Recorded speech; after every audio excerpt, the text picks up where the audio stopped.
Se realizó una nueva cumbre del Mercosur y un posible TLC entre Uruguay y China se vuelve a poner sobre la mesa. Esto traería consecuencias para los diferentes sectores de la industria nacional en los que habrá beneficios, perjuicios y también quienes se tengan que adaptar a nuevas reglas. ¿Cuál es la visión de las cámaras industriales y del PIT-CNT?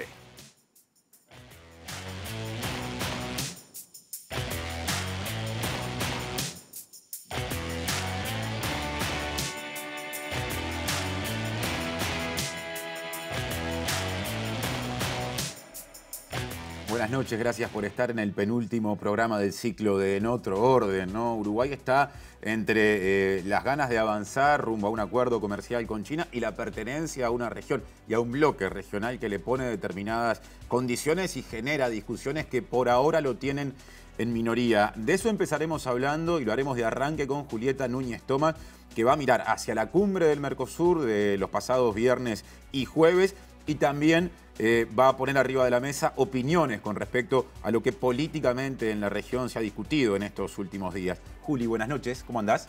Todo bien, por suerte, y no lo podría decir mejor que vos lo que vamos a hacer. De hecho, la idea es poder hablar un poco del contexto que rodea todo lo que está sucediendo. Creo que ha sido un año en el que el Mercosur estuvo más que otros años seguro sobre la mesa política, en la agenda política, y se ha discutido bastante sobre este tema en los medios, y por eso esta nueva cumbre del Mercosur, como lo decías, de la semana pasada, obviamente que da que hablar, había expectativas con respecto a lo que iba a suceder y en realidad no terminó sucediendo nada inesperado en esta cumbre, pero sí vale la pena hablar porque lo que suceda, lo que sucede con el Mercosur obviamente va a tener impactos en nuestro país y está bueno entender un poco más cuáles son. Entonces vamos a ver, ahora vamos a compartir un informe que explica un poco los principales puntos de lo que surgió en esta cumbre del Mercosur y también empezar a entrar en tema sobre qué es el Mercosur y cómo se fue desarrollando. El 17 de diciembre se celebró una nueva cumbre del Mercosur donde, de manera virtual, se encontraron los jefes de Estado de los países miembros. La reunión se dio bajo la presidencia pro tempore de Brasil. Estaba planificada para ser presencial y sería la primera en esa modalidad para el presidente de la República, Luiz Lacalle Pou. Pero finalmente, poco tiempo antes, Bolsonaro anunció que se realizaría de manera virtual. Esta instancia sirvió, entre otras cosas, para trasladar la presidencia pro tempore a Paraguay, con la conducción de Mário Abdo. La cumbre se llevó a cabo con una sensación de tensa calma para algunos analistas, que postulan la discusión sobre el valor del arancel externo común como uno de los temas más sensibles de la jornada. El comunicado final, que reflejó el acuerdo de Brasil, Paraguay y Argentina de rebajar el arancel externo común, no contó con la firma Uruguay, que se mantuvo firme en su postura de acompañar la modificación del arancel con una flexibilización del bloque que le permita a los países del Mercosur negociar unilateralmente con otros países. El Mercado Común del Sur, o Mercosur, como se lo conoce habitualmente, se fundó el 26 de marzo de 1991 en Asunción, Paraguay. En esa ocasión, Argentina, Brasil, Paraguay y Uruguay firmaron un acuerdo llamado Tratado de Asunción, que les permitía realizar negocios comerciales entre ellos, además de actuar en conjunto para hacer acuerdos con otros países del mundo, y sentaba las bases para que siguieran trabajando en diferentes áreas. Si bien al inicio primaban los aspectos económico-comerciales y el principal interés era la reducción de los impuestos que se pagaban mutuamente para poder vender mercancías, con el correr de los años el bloque avanzó en otras áreas como educación, salud, cultura y trabajo, con el objetivo de profundizar la integración entre sus ciudadanos y ciudadanas.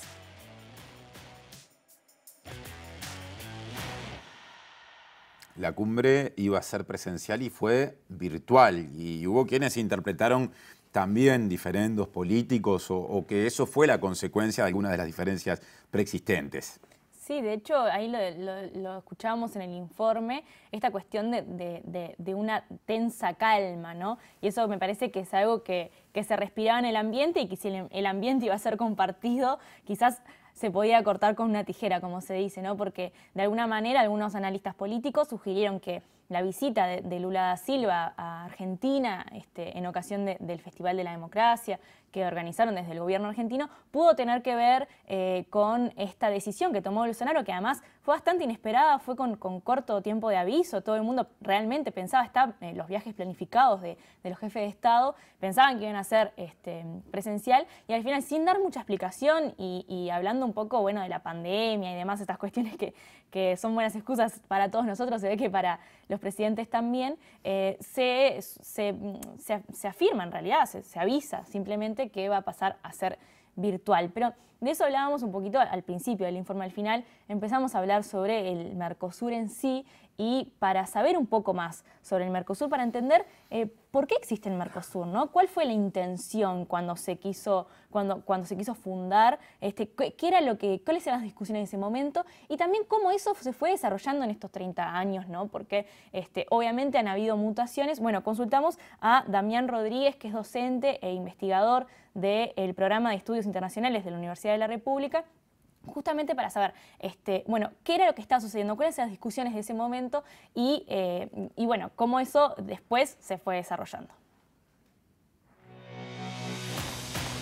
A mí me parece que es importante tener en cuenta, cuando uno piensa la historia del Mercosur, tener en cuenta dos elementos.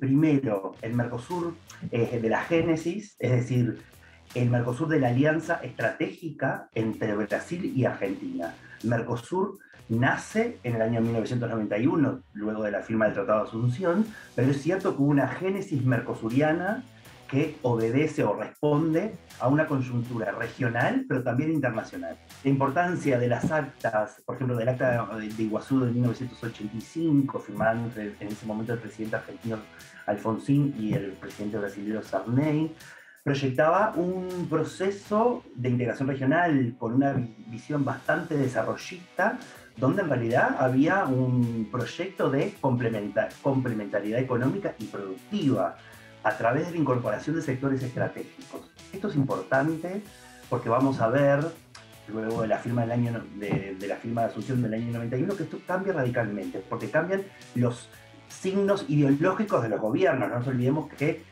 el comienzo de la década de los años 90 augura el comienzo de lo que fue, los gobiernos neoliberales, que a su vez, si bien continuaron con lo que fue la génesis mercosuriana, tuvieron que aplicar lo que en ese momento fueron las reformas estructurales impuestas por el Consenso de Washington. A su vez, esa génesis mercosuriana tuvo una marcada impronta política de restauración del orden de las democracias, del orden democrático, ¿no? Es decir, lo que la integración hace es consolidar el retorno de la democracia, sobre todo en los países del Cono Sur. Luego, lo que hace Asunción es sumar a Argentina y Brasil justamente a este acuerdo, y ahí se empieza a generar toda una institucionalidad mercosuriana, donde el Mercosur crece no solo en institucionalidad, sino también en adhesiones de nuevos socios. Damián Rodríguez hablando un poco de la historia del Mercosur, también de algunas consecuencias no comerciales, ¿no? Eso del proceso de consolidación, de alguna manera, de democracias que no tenían muchos años de vigencia, o por lo menos restablecidas en aquel tiempo. Pero hay más miradas sobre el Mercosur.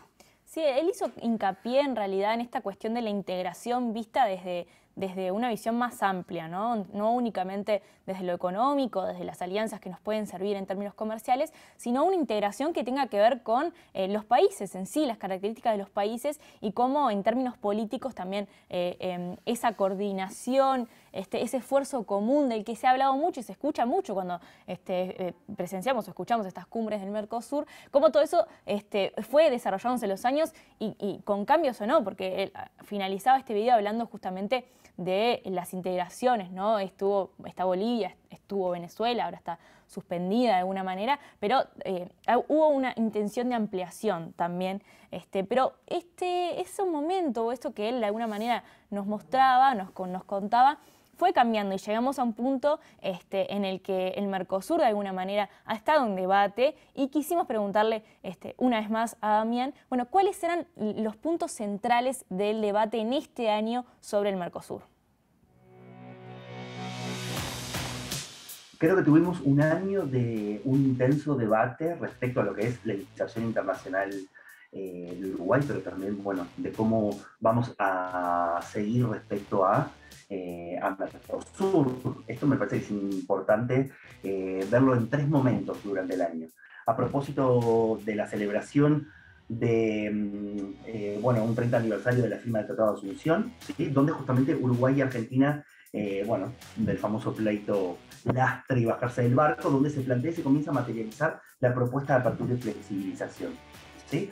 El segundo momento es el presidente Luis Lacalle Pou anunciando ¿no? la intención de negociar un acuerdo de libre comercio con China y, en definitiva, ir hacia Mercosur y pedir una cierta autorización que no es tal, ¿sí? Es decir, eso es como el segundo momento. Y el tercer momento, básicamente, es esa propuesta, esa política de apertura y flexibilización se materializa y se concreta. Por un lado, Uruguay inicia la tratativa de negociar un acuerdo bilateral con China, ¿no? Más que bilateral, un acuerdo de libre comercio con China, de manera unilateral, es decir, por fuera del Mercosur, ¿sí?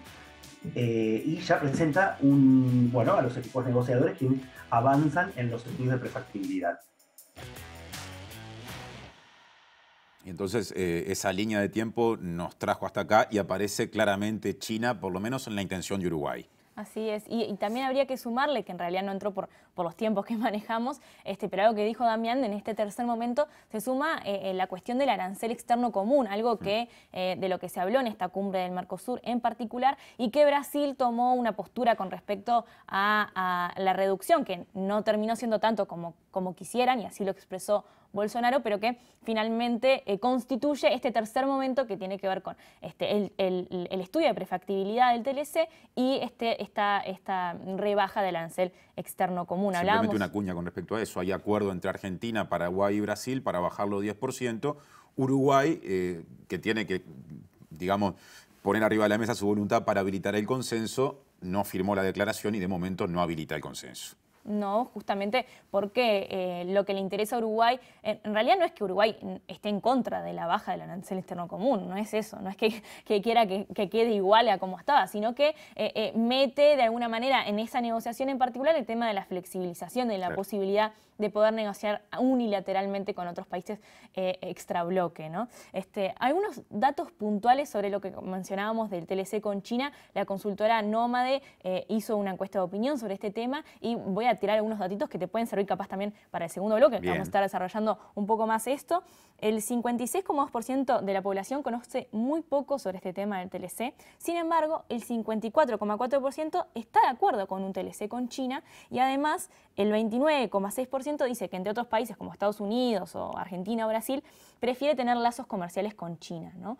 Creo que es algo que nos permite medir un poco cómo está la población con este tema, porque además Uruguay sigue diciendo que no va a ir para atrás con este tema y de hecho en una rueda de prensa Lacalle Pou justamente se le preguntó sobre esta cumbre del Mercosur que se venía, las negociaciones con respecto al TLC y esto fue lo que dijo.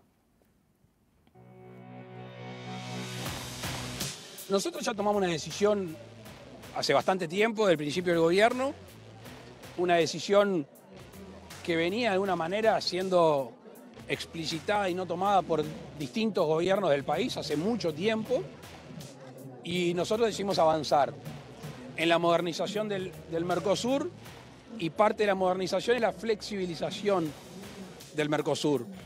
Se lo dijimos a los presidentes de los distintos países en el mano a mano cuando estuvimos. Se lo dijeron tanto el ministro de Relaciones Exteriores como la ministra de Economía cuando se reunieron con sus pares. Ya venimos en 2 o 3 cumbres o 2 o 3 instancias diciendo esto. Ahora Brasil tomó una decisión sobre el arancel externo común.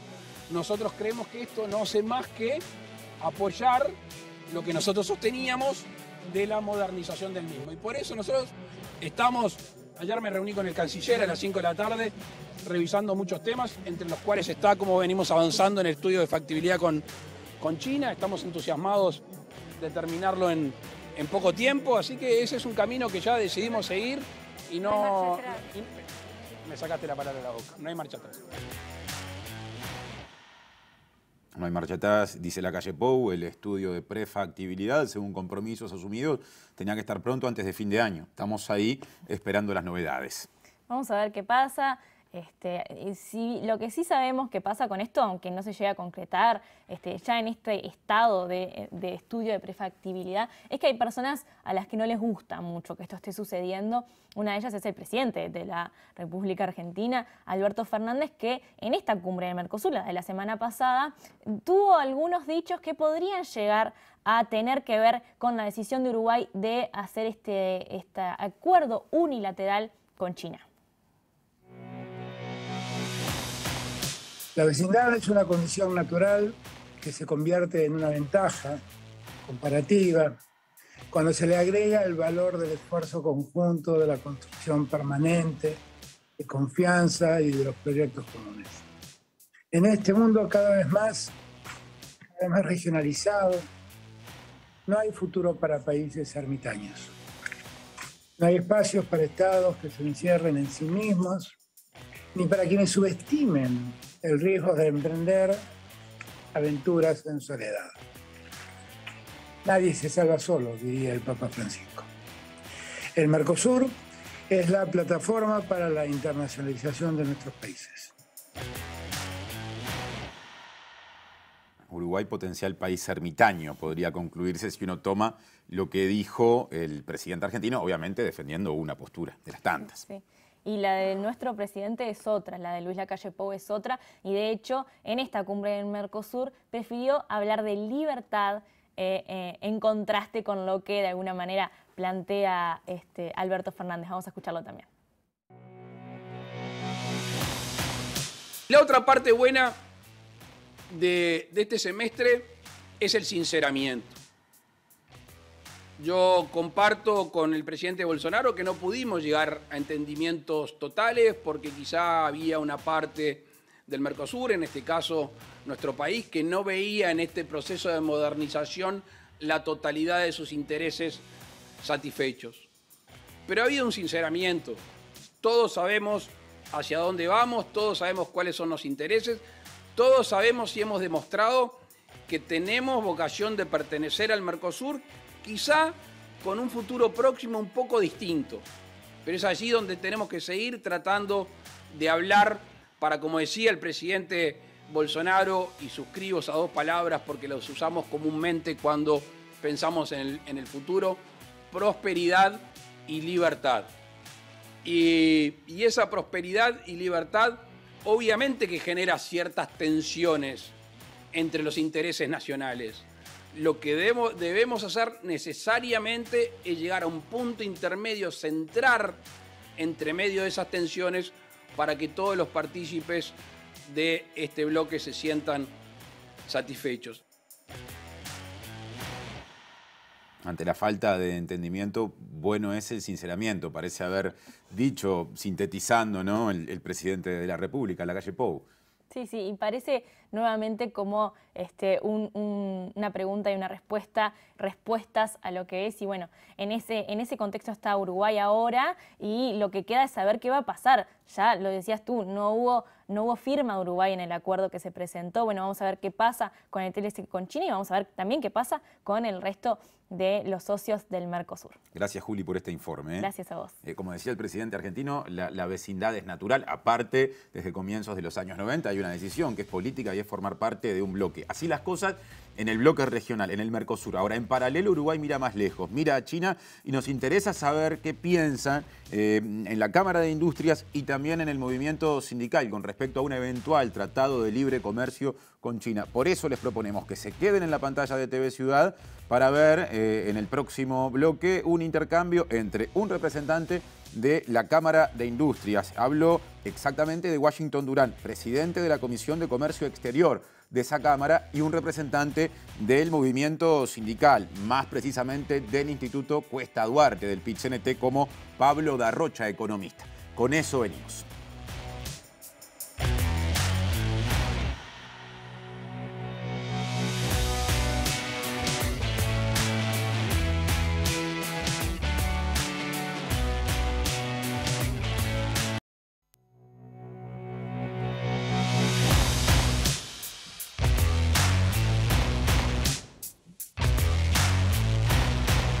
Segundo bloque y lo prometido, lo anunciado. Queremos saber qué piensa el movimiento sindical y también una cámara empresarial fundamental en la cuestión productiva, la Cámara de Industrias, con respecto a un eventual tratado de libre comercio entre Uruguay y China. Tenemos, digamos, en este intercambio una presencia en piso y otra a distancia vía Zoom. Empiezo por los estudios de TV Ciudad. Está Pablo Darrocha, economista, integrante del Instituto Cuesta Duarte del PIT-CNT. Pablo, buenas noches y gracias por estar. No, muchísimas gracias. A la distancia, vía Zoom, lo tenemos a Washington Durán. Lo decía recién, es presidente de la Comisión de Comercio Exterior de la Cámara de Industrias del Uruguay. Washington, buenas noches, bienvenido. Buenas noches y disculpas por no estar presencialmente allí, pero el cambio de fecha me trastocó todo y realmente me era imposible llegar hoy a tiempo para estar presencialmente en el piso. Ningún problema. Muchas eso gracias es porque, por la invitación. Por favor, eso es porque teníamos previsto hacer este programa días antes de la cumbre, finalmente quedó para después de la cumbre del Mercosur. Me quedo con usted, Washington, para empezar con esta, digamos, con este tramo del programa que va a incorporar dos visiones, dos miradas sobre este asunto, ¿no? Empezando por la Cámara de Industrias. En este marco, unos días atrás, unas semanas atrás, la Cámara de Industrias justamente presentó ante autoridades de gobierno el informe Posible TLC Uruguay-China, contribución de la Cámara de Industrias del Uruguay al estudio conjunto de factibilidad y eventual inicio de un proceso de negociación con los sectores productivos. ¿Cómo podemos, Washington, sintetizar lo que surge de ese informe que representa la visión de la Cámara de Industrias justamente? A ver, para nosotros fue un desafío muy grande porque, como se imaginarán, nosotros nucleamos a todos los sectores industriales del país y, por lo tanto, allí están reflejados desde los intereses más ofensivos, digamos, las industrias que mayor interés tienen en conseguir un acceso al mercado chino, un acceso preferencial, y los que tienen interés en proteger el mercado doméstico de la competencia de productos chinos. Y hicimos una serie de trabajos y, entre otros, hicimos, junto con la ayuda de equipos, una encuesta entre todos los asociados de la Cámara. Fue respondida por el 20% aproximadamente del padrón de la Cámara, y estas industrias que respondieron representan más del 22% del valor bruto de la producción del núcleo del sector industrial y el 26% de los exportadores industriales. Segmentada además en forma repartida entre empresas medianas, pequeñas, grandes y microempresas, 35% grandes, 43% de medianas, 21% de pequeñas y 1% de micro.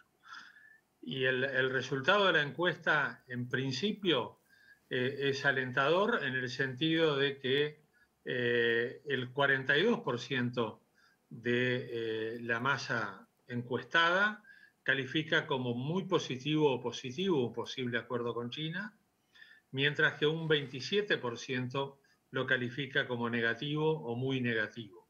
Ahí hay un primer pantallazo en el cual, si bien las opiniones están divididas, hay un 28% de empresas que responden que un eventual acuerdo sería de efecto neutro. Por lo tanto, como vemos, hay un gran porcentaje que califica el acuerdo como positivo y después prácticamente en porciones similares o les resulta neutro o les resulta negativo. Obviamente después, cuando uno va hacia el análisis de los sectores, sí, ahí se empieza a diferenciar las opiniones, y hay sectores que manifiestan la necesidad de un acuerdo con China, mientras otros manifiestan que está bien que haya un acuerdo, pero que él mismo en la negociación debería tener ciertas precauciones con respecto a cómo se daría el libre acceso a los productos chinos, y algunos inclusive manifiestan la necesidad de que su sector quede excluido de la negociación cosa que también es posible. Bien, Washington, vamos a hacer una pausa por acá. Quiero decir, nos quedamos con esta primera visión. Por supuesto que llegamos hasta la puerta de una de las grandes preguntas, que tiene que ver con la identificación de esos sectores en cada uno de esos 3 escalones que surgen de lo que ha explorado la Cámara de Industrias. Ahora dialogamos con Pablo Darrocha para tener también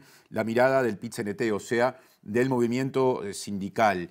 El PIT-CNT no se ha declarado en contra de explorar la posibilidad de un acuerdo, pero sí ha expresado reparos, ¿no? Por ejemplo, el 23 de septiembre, a través de una declaración, esos reparos se han expresado, se manifestó el movimiento sindical de alguna manera proclive a que haya ámbitos de estudio abiertos al movimiento sindical, pero también se dijo algo así como que un acuerdo entre 2 socios con grandes asimetrías, las cuales no son contempladas en un tratado de libre comercio, esto lo agrego yo, podría generar determinados riesgos para Uruguay, que es la parte más chica ahí. ¿Cómo, hilando un poco más fino, ve el PIT-CNT esto que de septiembre en adelante ha seguido avanzando? Bueno, en principio nosotros tenemos algunos reparos, tanto desde el punto de vista de las formas como de los contenidos. De alguna manera estuvo expresado acerca de si es de recibo continuar negociaciones nada más y nada menos como una potencia mundial como China, como país y no como bloque regional. Eso ya es toda una discusión. Y el otro aspecto acerca de los contenidos es que nosotros tenemos un análisis un poco más amplio acerca de las repercusiones que puede tener un tratado comercial, en este caso con China, que tiene que ver cuáles son los objetivos que como país uno puede perseguir a la hora de firmar un tratado de libre comercio con China. Nosotros, por ejemplo, en el movimiento sindical entendemos que la política comercial o la inserción internacional debe ser vista con una mirada casi de política de Estado. O sea, si los acuerdos comerciales son, en lugar de ser beneficiosos desde el punto de vista corporativo, son como a escala nacional, a escala país beneficiosos. Y eso implica si la dimensión de análisis es si esto trae crecimiento al país o si eso trae desarrollo.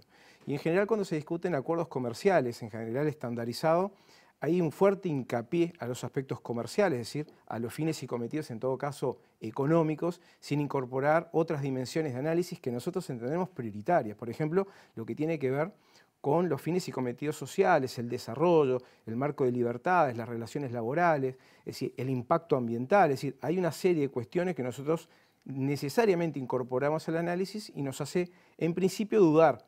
Eso sin perjuicio a que nosotros estamos iniciando estudios de prefactibilidad, pero un elemento que a priori, que es el que termina colocándonos en una situación de alerta, es que en cualquier escenario, dado el actual flujo comercial entre los países, creo que se agudizaría la matriz agroexportadora de nuestro país, cuando nosotros deberíamos estar aprovechando las ventajas comparativas para generar una transformación en la matriz productiva en aquellos sectores con mayor contenido tecnológico, mayor valor agregado y que se alinean a un modelo de desarrollo que creemos hoy no se tiene.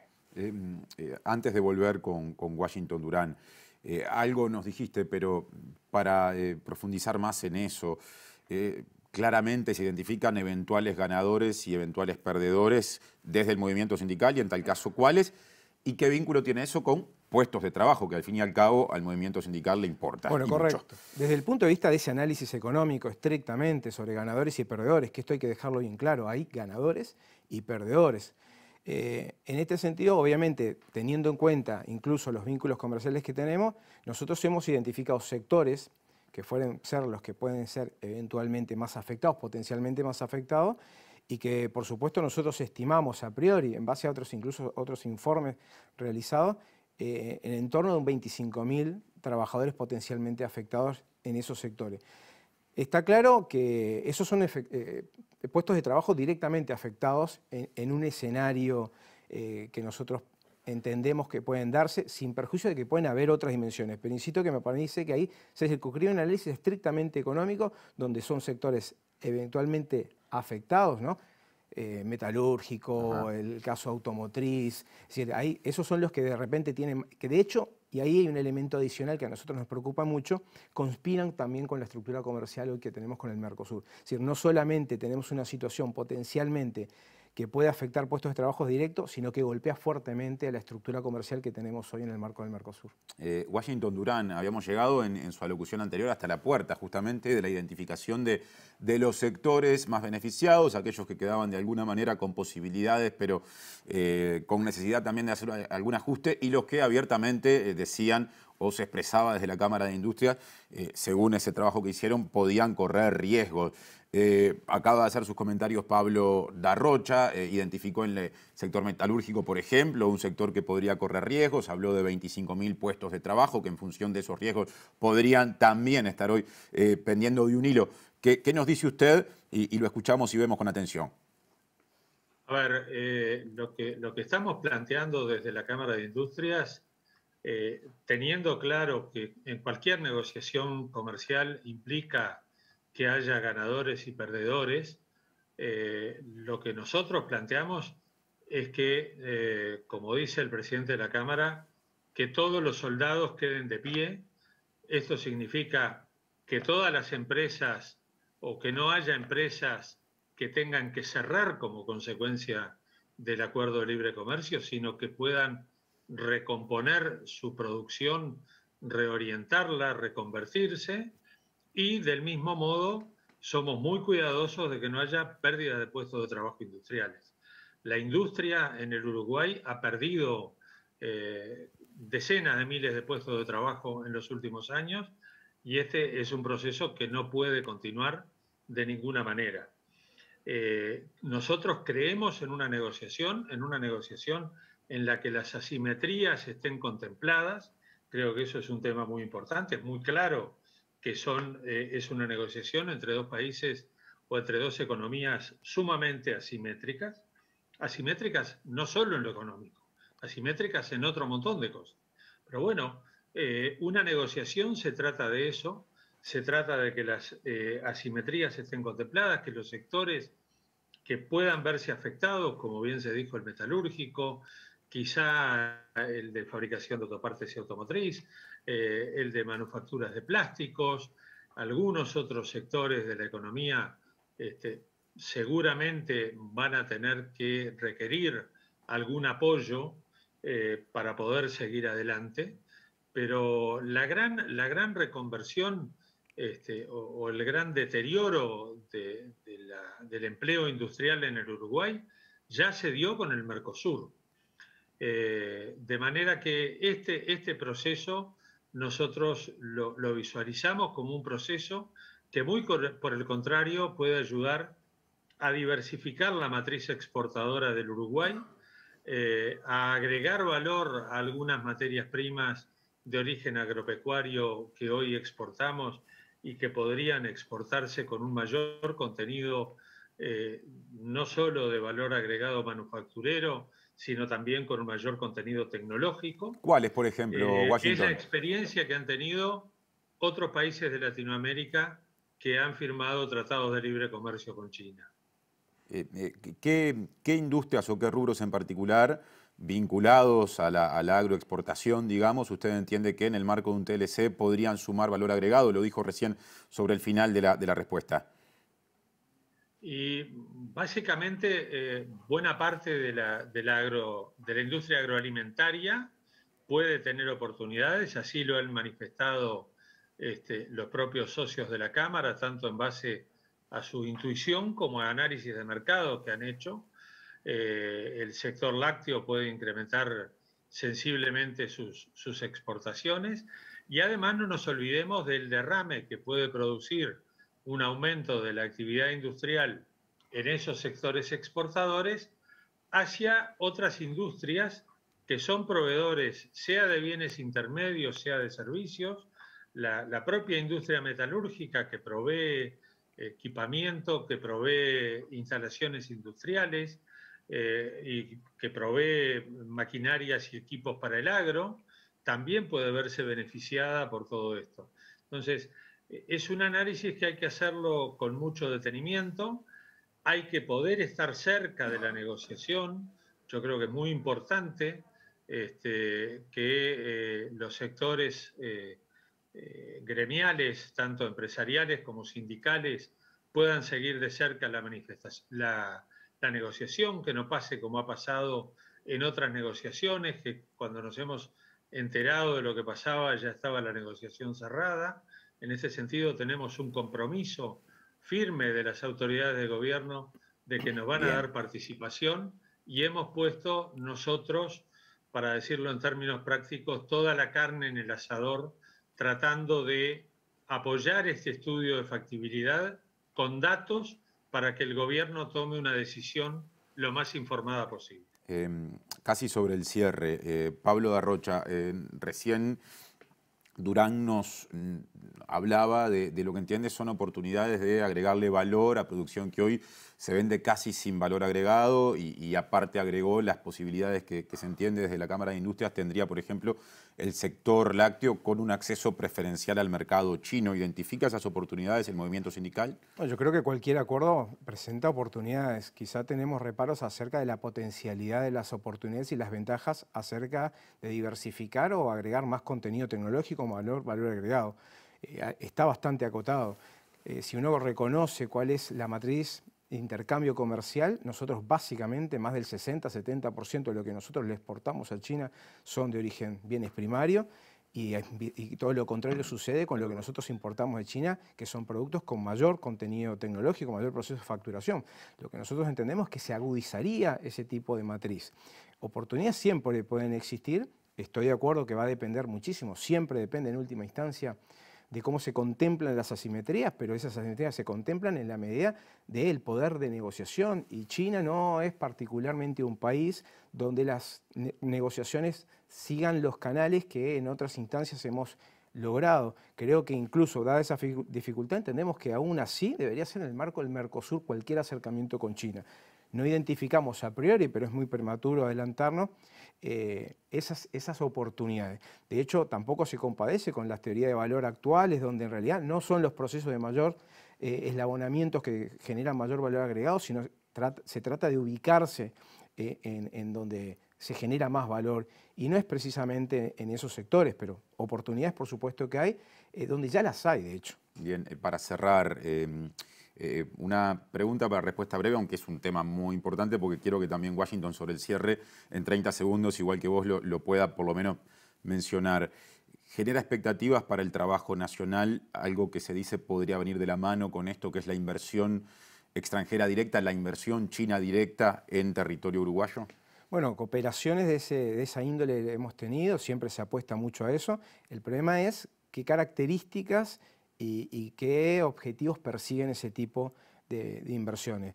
De hecho, China se caracteriza por también hacer ese tipo también de cooperación. El tema es si logramos hacer en el marco de la cooperación, de la coordinación y la complementación productiva. Esas son nuestras dudas. Gracias, Pablo, por favor, gracias esta visita. Washington, cerramos con usted. Igual que a Pablo recién, le pido la mayor capacidad de síntesis posible. Al sector industrial uruguayo, ¿le genera expectativas la posibilidad de que haya mayor inversión china directa en Uruguay a partir de un eventual acuerdo? Y aunque estamos conscientes de que ese proceso de inversión no es un proceso rápido, sino que es un proceso que lleva muchos años y que no va a ser el que tenga un efecto inmediato.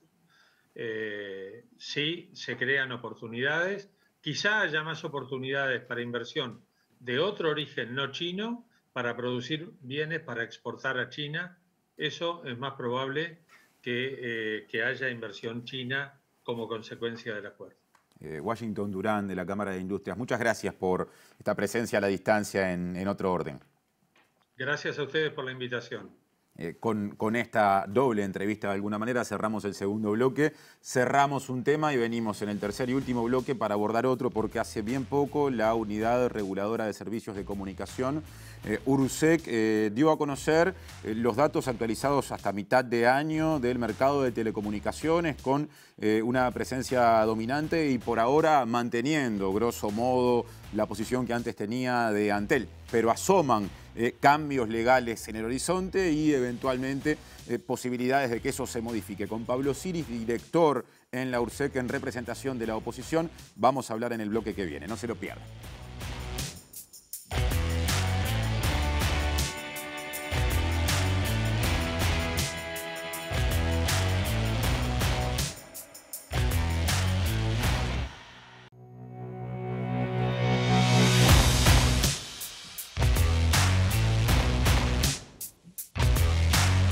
recientemente la URSEC dio a conocer un informe que actualiza el mercado de las telecomunicaciones, la situación y justamente lleva a esa actualización hasta mitad de año, que establece que Antel aumentó levemente su ventaja en ese mercado justamente de servicios, tanto en telefonía móvil como en internet móvil, quedando en un 46,7% en telefonía móvil. Antes tenía 46,06 y en 61,3 en internet móvil. Antes tenía 60,3.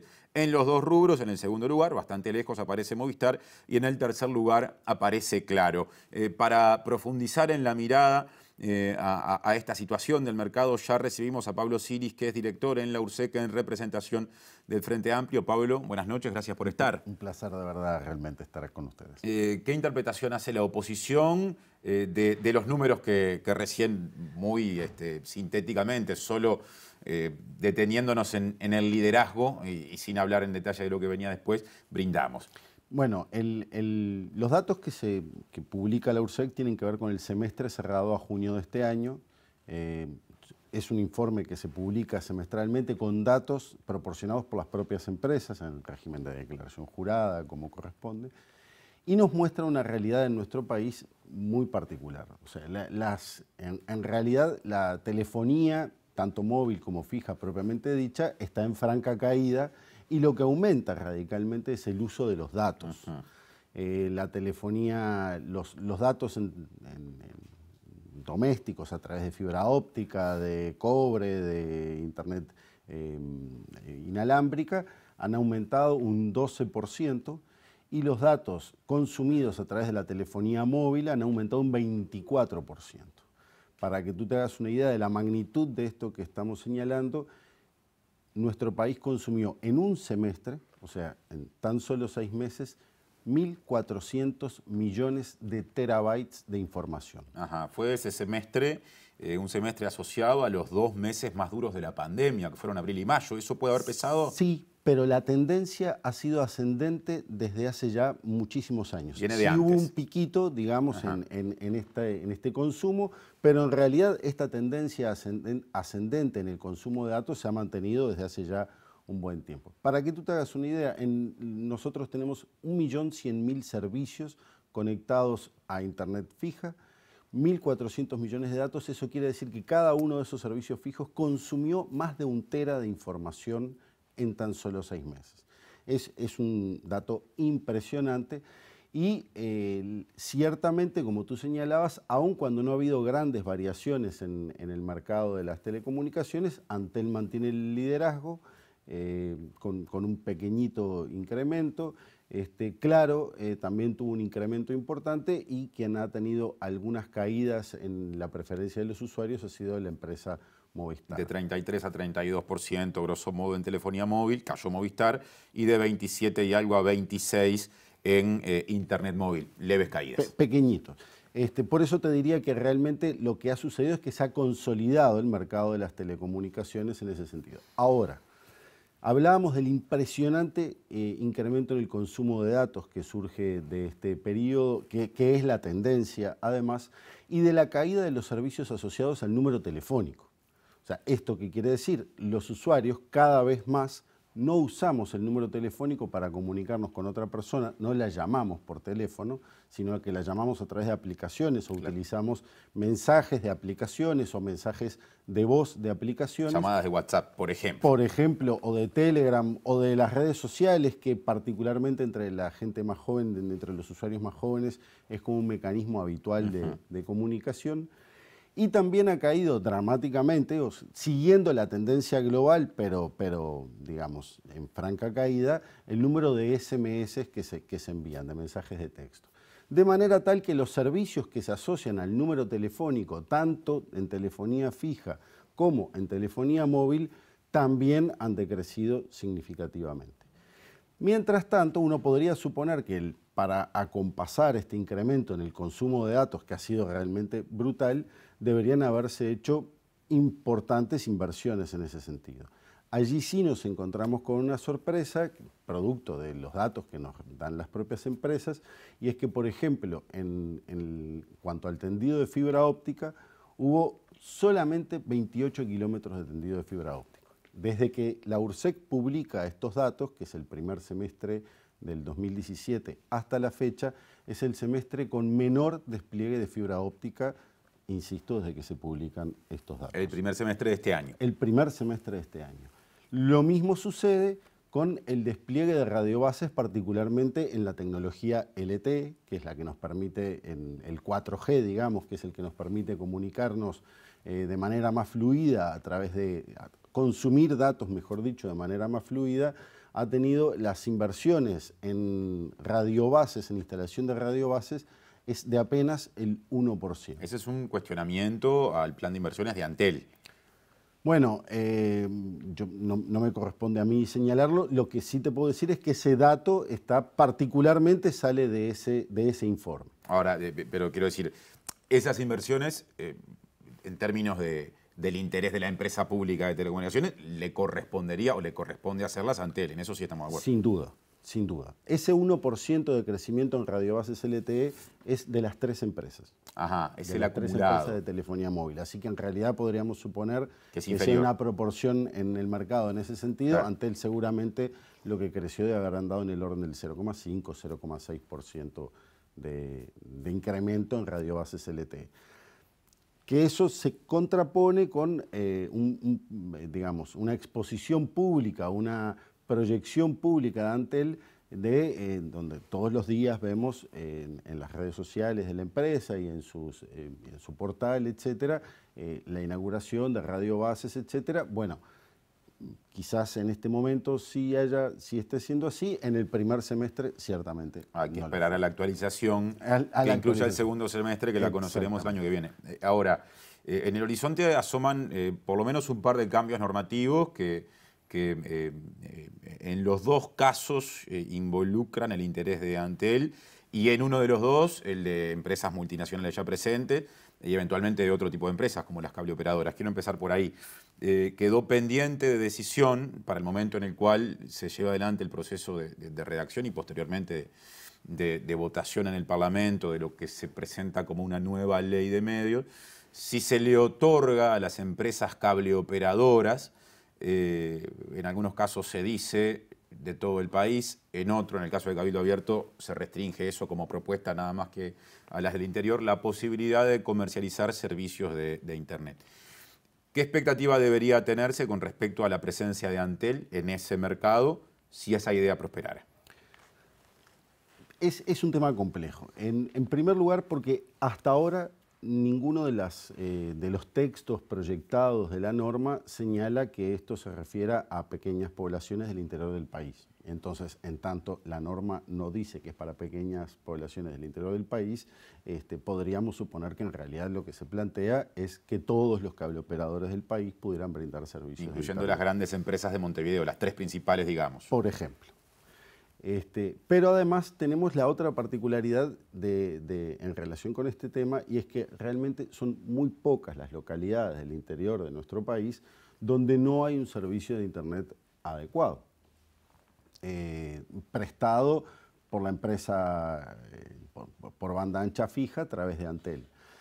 Incluso el presidente de Antel, Gabriel Gurméndez, el ingeniero Gurméndez, planteó que para fines de este año 2022, este año que se inicia en apenas unos días, toda la población conectada a banda ancha fija lo estaría a través de fibra óptica. Y se plantea que incluso en el 2023 todo el territorio nacional estaría cubierto por servicios LTE de banda ancha móvil. De forma tal que uno supone que el modelo de negocios de que una empresa cableoperadora pueda distribuir Internet como para agregar valor a su negocio, entraría en confrontación directa con una empresa como Antel, que tiene la posibilidad de brindar ese servicio en todo el país y que de hecho se apresta a brindar el servicio en todo el país. Ahora, si eso le permitiera a empresas que dicen sus propietarios, aquí los tuvimos a uno de sus representantes en el comienzo de este ciclo, están teniendo muchas dificultades para subsistir, tener un poco más de aire sin perjudicar notoriamente a Antel. ¿Podría, en el caso de las pequeñas empresas, localidades del interior, podría encontrarse allí una fórmula de entendimiento? De hecho, tengo entendido que Antel y la CUTA, que es la cámara que opera, que agrupa a los cableoperadores del interior, están trabajando o habrían trabajado en algún tipo de convenio en ese sentido, pero hay debate sobre si eso es pertinente que esté incorporado a una ley o no. Digamos, en Montevideo, por ejemplo, uno de los cableoperadores que está en Montevideo brinda un servicio en el cual, además de su señal de televisión por cable, también gestiona el contrato con Antel para disponer de la fibra óptica. Esa es la firma TCC, si no me equivoco. Efectivamente. Claro. Y convenios de esas características podrán llegar a replicarse en el interior del país, de acuerdo a la información que, digamos, que además ha sido pública en ese sentido. Ahora, esos convenios implican usar siempre, si no me equivoco, infraestructura de Antel. Absolutamente. Que no es lo que plantearía el cambio legal que se impulsa. No es lo que plantea el cambio legal que se impulsa, ni tampoco está en ese sentido el criterio del Fondo Único de Telecomunicaciones o este formato que se ha planteado en relación a la instalación de infraestructuras de telecomunicaciones financiadas con fondos públicos, pero realizadas por privados que luego a su vez le alquilan a las operadoras de de telefonía móvil esos servicios. Eso pareciera nuevamente entrar en contradicción con ese planteo que, como te decía, se plantea para apenas en unos meses más la empresa telefónica estatal de llegar a todo el país con fibra óptica y además también de tener su despliegue de 4G al fin del 2023 en todo el territorio. Antes de pasar a portabilidad numérica, que es el otro gran cambio normativo que asoma y que por el lado de la telefonía celular también puede implicar cambios en ese mercado cuya situación repasamos al comienzo. Usted recién mencionó el Fondo Único de Telecomunicaciones. El subsecretario del Ministerio de Industria, Energía y Minería, Walter Berry, del Partido Colorado, declaró en M24 hace menos de 2 meses que esa posibilidad que usted describió, que se iba a incluir en la rendición de cuentas y por falta de acuerdo no se incluyó, ya está descartada al futuro. Como conocedor de estas discusiones, ¿usted entiende que efectivamente eso quedó de lado o no lo interpreta igual? Yo no descarto nunca nada hasta que efectivamente está descartado y digamos, sobre el Fondo Universal de Telecomunicaciones ha seguido insistiendo a nivel mediático por parte de importantes representantes del oficialismo, así que yo supongo que eso está, si no en los papeles o en los proyectos, sí está en las voluntades de algunos dirigentes políticos. Pasando a la portabilidad numérica, ¿no? Algo que fue aprobado en la Ley de Urgente Consideración, o sea, está vigente desde mediados del año pasado cuando se promulgó la LUC. Esto permitiría que las personas que tienen servicios de telefonía celular puedan cambiar de compañía manteniendo el mismo número de teléfono, algo que hoy no se puede hacer. Antel es la empresa que tiene, como ya lo repasamos, la mayor tajada de ese mercado. ¿Hay allí riesgos en términos de pérdida de mercado? De acuerdo a estimaciones que han elaborado el director de Antel en representación del Frente Amplio, Daniel La Rosa, también estimaciones que han hecho los trabajadores del Sindicato de las Telecomunicaciones e incluso una encuesta que realizó la empresa Equipo, si no me equivoco, sí, a solicitud del directorio de Antel, sí, estaríamos hablando de pérdidas que podrían llegar a andar en el orden de los 30 millones de dólares, de acuerdo a esos estudios. La URSEC no ha realizado estudios en la materia. La portabilidad numérica, además, ha tenido un proceso en su discusión relativamente complejo. La portabilidad debería haber empezado de acuerdo al decreto reglamentario de estos artículos de la LUC, los 471 al 476, el 1 de octubre de este año. El contrato debería haberse firmado el 30 de marzo de este año y en realidad todo se ha desplazado bastante más hacia el fin de año. De hecho, se ha anunciado por parte del presidente de Antel que el 27 de diciembre estaría iniciando la portabilidad, aunque luego hace tan solo un día en una entrevista en El País ya habló del mes de enero y lo cierto es que nadie tiene certeza. Hoy estamos a 20 de diciembre, estamos a una semana de que teóricamente inicie la portabilidad numérica y no hay ningún dato al respecto. Hemos planteado de manera insistente durante todo el proceso de debate del inicio de la portabilidad que esto debería esperar a que el pueblo se pronuncie el 27 de marzo en el referéndum que va a tratar la derogación de 135 artículos de la LUC, en tanto los artículos 471 al 476 son parte de eso.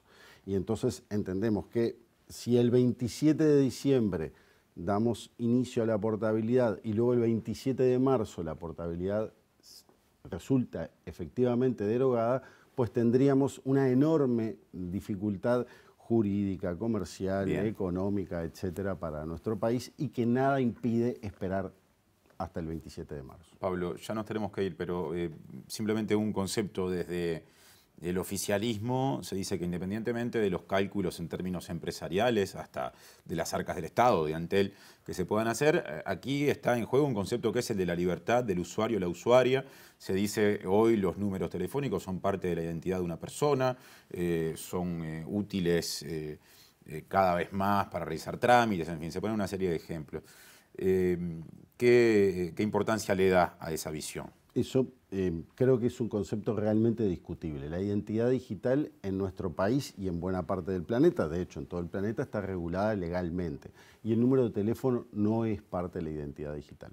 Es cierto que si yo voy al banco hoy y me suscribo para tener el servicio en mi teléfono, me va a preguntar la aplicación cuál es mi número de teléfono y me va a mandar un mensaje. Pero si yo luego lo instalo en otro teléfono, nuevamente me va a preguntar cuál es el número de teléfono, porque lo que se verifica no es el número de teléfono para toda la eternidad, es el número de teléfono que yo tengo en ese momento en ese dispositivo. Además, hay algo que se discute, se plantea y se dice que el número de teléfono pasa a ser de tu propiedad, pasa a ser un derecho. Y en realidad, si tú dejas de pagar esa cuenta telefónica, vas a perder el número igual que ahora. Y no se puede portar un número ni con deuda ni con contrato vigente. Entonces, todo esto que se plantea en realidad es parte del discurso político que busca pretender, digamos, demostrar que hay una libertad donde nunca se perdió, o sea, que se otorga una libertad donde nunca se perdió. Cualquiera de nosotros puede cambiar mañana mismo de operadora, vas a poder, tus contactos en las aplicaciones de mensajería se van a actualizar solos, la aplicación del banco la vas a instalar igualito, de la misma manera y también dando tu número telefónico.